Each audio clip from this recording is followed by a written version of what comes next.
फिर ऐसे चलते रहते हैं, ऐसे ही चलते रहते हैं उसकी जिंदगी। तो वो उस अंधेरे में चले जाते हैं। उसके जिंदगी में अभी बस वो अंधेरा रहता है, जहां पर उसको समझ नहीं आता है कि अब जिंदगी उसको कौन सी दिशा में लेके जा रहा है, अब इसके बाद क्या होगा। अब जिंदगी में तो वो सब कुछ मिल गया है जो उसको चाहिए था, किंतु वो खुशी नहीं मिल पाया, वो आनंद, वो शांति, वो सुख वो नहीं मिल पाया। अब फिर कहा जाए।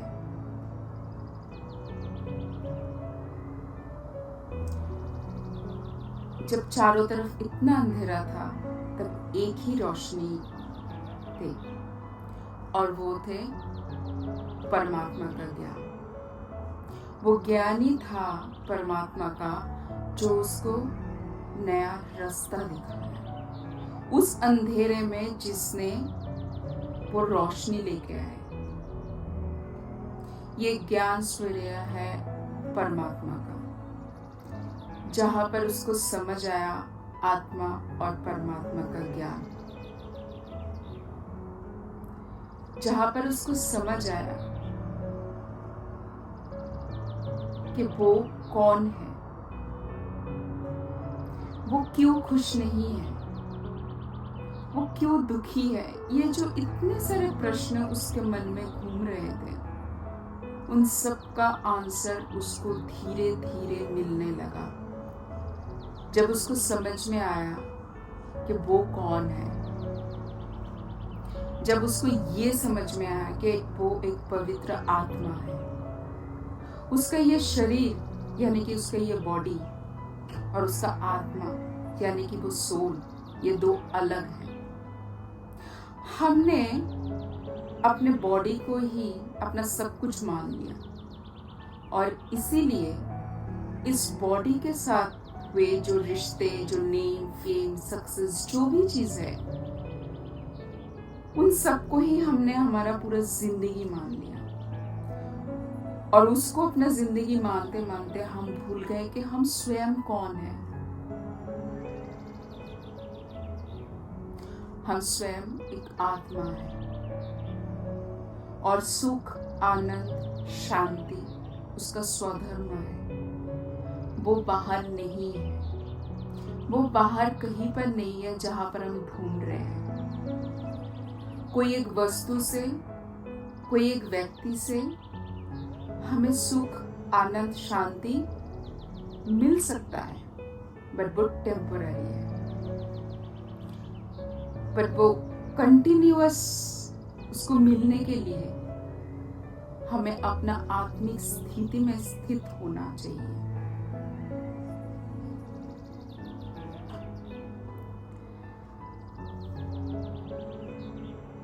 यानी कि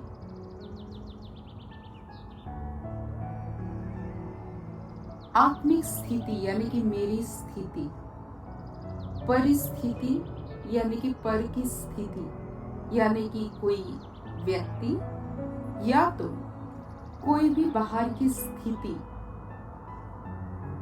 मेरे स्थिति को खराब नहीं कर सकते हैं। यानी कि अभी वो लड़की बोल सकते हैं, आई डोंट केयर कि लोग मेरे लिए क्या सोच रहे हैं, लोग मेरे लिए क्या बोल रहा है, बाहर में परिस्थिति कैसा है। आई यानी कि मैं आत्मा, डोंट केयर, मेरा स्थिति उसके ऊपर डिपेंड नहीं करते हैं। मैं इंडिपेंडेंट हूँ, और स्वतंत्रता मेरा स्वयं का धर्म है। यानी कि अब उसकी वाणी में मधुरता है। अगर उसको अभी कोई चीज अच्छा नहीं लग रहा है, बिना किसी डर से यानी कि निडर होके वो सामने अपना बात रख सकते हैं, किंतु वाणी में मधुरता है। उसको सोचना पड़ता है कि मेरे ये बोल से सामने वाले आत्मा को दुख तो नहीं पहुंच रहा है, मेरा कोई कर्म से किसी के जिंदगी में दुख तो नहीं आ रहा है। यानी कि वो अभी बहुत रिस्पॉन्सिबल है। उसने वो हेल्दी बाउंड्री क्रिएट किया है। वो अब सच्चाई के साथ अपना जिंदगी जी सकते हैं। वो जो अंदर से फील करता है वो सामने वो बात रख सकते हैं, किंतु मर्यादा में रह के अपना बात रखते हैं। उसका तरीका अलग है। यहाँ पर इंटेंशन किसी को दिखाना या किसी की मन में दुख देना नहीं है। अपने बात को रखना है, अपने सच्चाई के साथ अपनी जिंदगी को जीना है, बट उसकी बातों में फर्मनेस भी है इस बार। यानी कि बहुत ही दृढ़ता के साथ अपने बात को वो सामने रख सकते हैं।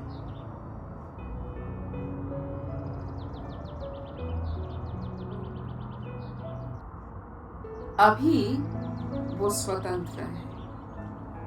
अभी ना तो वो डुअलिटी की जिंदगी जी रहा है, ना तो कोई क्या सोच रहा है उसके बारे में सोच रहा है, न किसी की वैलिडेशन के लिए वेट कर रहा है। वो बस खाली इस पर एक ही जिंदगी जी रहा है। वो है सच्चाई की जिंदगी, अनमास्क्ड।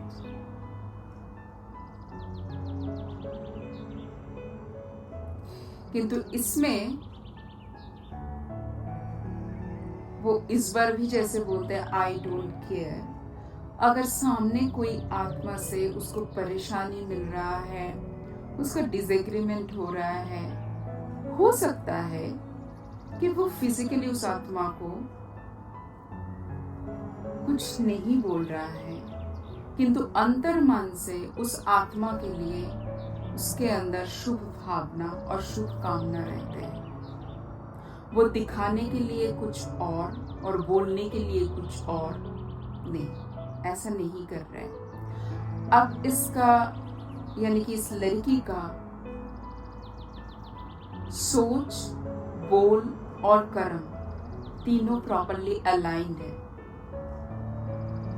ऐसा नहीं है कि वो जो अंतर मन में सोच रहा है बाहर कुछ और बोल रहा है और कर कुछ और रहा है, नहीं। अभी किसी के साथ ना तो उसका कंपटीशन है, ना तो किसी के लिए उसको कोई दूसरे कैरेक्टर में रहना है। वो अभी जो जैसा फील कर रहा है वैसा जी रहा है, किंतु उसका इंटेंशन इस बार बहुत प्योर है,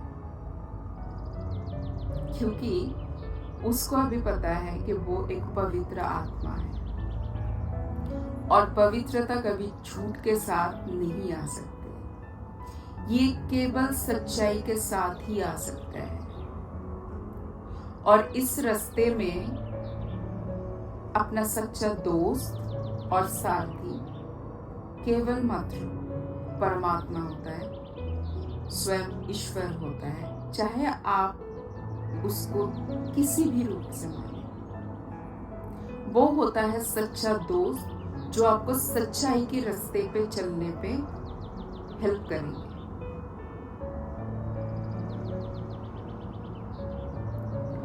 और इस बार भी उसके पास सक्सेस रहता है, नेम, फेम, फाइनेंशियल इंडिपेंडेंस, वो सब कुछ होता है जो उसका थर्ड स्टेज में था।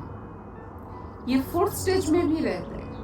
अंतर खाली इसमें रहता है उसकी सोचने के तरीके में, उसकी भावनाओं में। और इस बार उसका सारथी स्वयं भगवान है, स्वयं सर्वशक्तिमान है, तो इस बार वो टायर्ड भी नहीं होता है चलते चलते। उसको अभी जिंदगी का मजा आने लगता है। जिंदगी के हर एक सीन उसको एक खेल की तरह लगने लगता है, जैसे ये एक एंटरटेनमेंट है। सीन आ रहा है, सीन फिर से चले जा रहा है, एक मूवी की तरह। और जैसे कि स्वयं भगवान इस पर उसके साथ है, तो वो अपने आप को कभी अकेले पाते ही नहीं है। तो इसके लिए अभी अपना लाइफ जीना बहुत ईजी हो गया। ना तो वो डुअलिटी का लाइफ रहा, ना तो वो अभी इस टाइम पे अकेले है, और ना तो उसको मेटीरियलिस्टिक चीजों के लिए भी किसी के ऊपर डिपेंडेंट होना पड़ता है।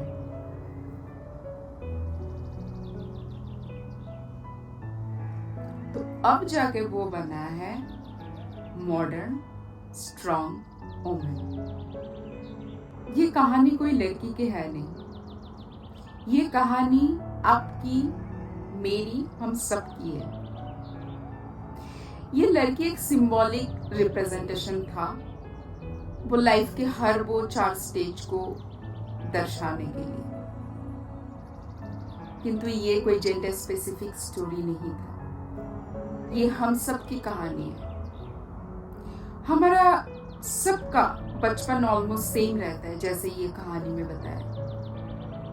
और जैसे हम बड़े होते रहते हैं, समाज में मिलने लगते हैं, हमारा खुद का पहचान बनने लगते हैं, तो वो सेकेंड स्टेज तक हम सब चले जाते हैं। वो मेल है, फीमेल है, हम सबको ऐसे बहुत कुछ करना पड़ता है, बहुत कुछ बोलना पड़ता है, बहुत कुछ दिखाना पड़ता है जो हमें अच्छा नहीं लगता है, बट हम करते ही जाते हैं, और करते करते थक भी जाते हैं। और उनमें से कुछ लोग उस स्टेज से निकल के थर्ड स्टेज में आ जाते हैं। ज्यादातर लोग सेकेंड स्टेज में स्टक हो जाते हैं, कुछ लोग थर्ड स्टेज में आ जाते हैं, जहां पर उनको किसी की परवाह नहीं है। वो कुछ भी कर सकता है, कुछ भी बोल सकता है, किसी ने क्या सोचा, किसी को क्या खराब लगा, क्या हुआ, उसके इम्पैक्ट क्या है, he or she doesn't care। और ये वो डेंजरस स्टेज है जिन सब में आज की मॉडर्न मैन और वुमेन, ऑलमोस्ट हम सभी कैद हैं। हम सबको ही लगता है कि हम अभी बहुत स्ट्रांग बन चुके हैं, हमको अभी कोई तोड़ ही नहीं सकते हैं, हमारे पास सब कुछ है। अपने आप को इतना पावरफुल महसूस होता है, पर जब घर के अंदर अपने खुद के साथ हम रहते हैं, तब हमको पता चलता है कि हम कितना पावरफुल बने हैं, कितना अकेला महसूस होता है। और ये बहुत डेंजरस स्टेज है, जहां पर हम बहुत सारे रिश्ते को परमानेंटली डैमेज भी कर देते हैं। लोगों से दुआ कमाने की जगह उसका ऑपोजिट ही कमाने लगते हैं। और जब इस रास्ते पे हम चल लेते हैं, परमात्मा भी हंसते रहते हैं, क्योंकि उनको तो हमारा साथ एंड में देना ही है। फिर वो देख के मुस्कुराते हैं कि कैसा उल्टा रास्ते में हम लोगों ने चल लिया, कहाँ जाना था हमें और हम कहाँ चले गए इंडिपेंडेंस और फ्रीडम के नाम पे। और उनमें से बहुत ही कुछ भाग्यशाली आत्मा होंगे जो उस फोर्थ स्टेज तक आ पाते हैं। वो एक लंबा छलांग लगाना होता है, ईश्वर के भरोसे वो एक लंबी सी छलांग लगाना होता है। और एक बार उसका हाथ कस के पकड़ लिया तो बहुत सारे इम्पॉसिबल भी पॉसिबल हो सकता है। और इस बार खुद को महसूस होता है कि स्वतंत्रता का मतलब क्या है। बाहर कुछ भी हो जाए, मेरे अंदर किसी के लिए ना कोई द्वेष, ना कोई खराब भावना, ना कोई चिंता, ना कुछ भी खोने का डर, ना वो भय, कुछ भी नहीं रहता है। तो अगर मन के अंदर ये सब नेगेटिविटी चले जाए तो उसमें एक पॉजिटिविटी ही खाली रह जाता है, एक वो स्टिलनेस रहता है, वो एक स्टेबिलिटी रहता है जो मन को हमेशा वो एंडलेस जो हैप्पीनेस है वो देते हैं, उसको फील कराने के लिए हमें सक्षम बनाते हैं। चाहे परिस्थिति कैसे भी हो, जब स्वयं परमात्मा का हाथ आपके हाथ में है,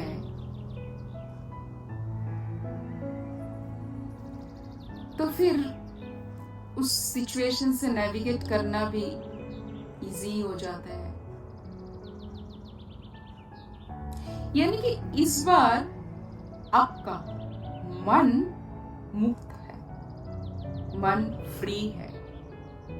now you can say you are a free soul. This is the true independence. तो इस कहानी के शुरू में मैंने बताया था कि बहुत सारे प्रश्न आते हैं। सो प्रश्न कुछ ऐसे आते हैं कि स्वतंत्रता क्या है? क्या स्वतंत्रता का मतलब है खाली खुद के बारे में सोचना? क्या स्पिरिचुअलिटी स्वतंत्रता देता है, इसका मतलब खाली खुद के बारे में सोचना होता है?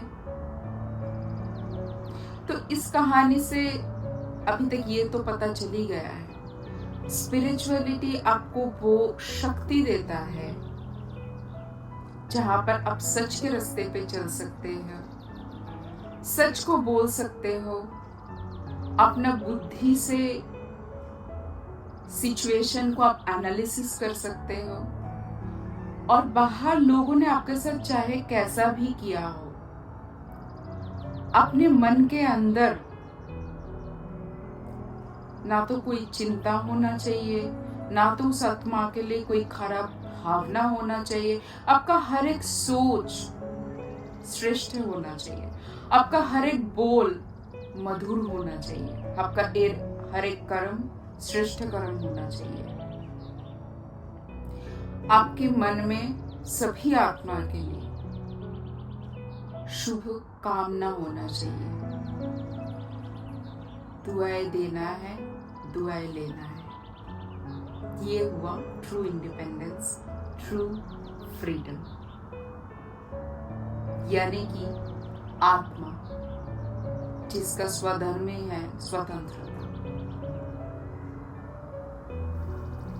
ओम शांति। अपने आप को प्रश्न कीजिए कि आपका स्थिति इस समय वो लास्ट के जो 3 स्टेज है उनमें से कहाँ पर है। स्वयं विचार कीजिए।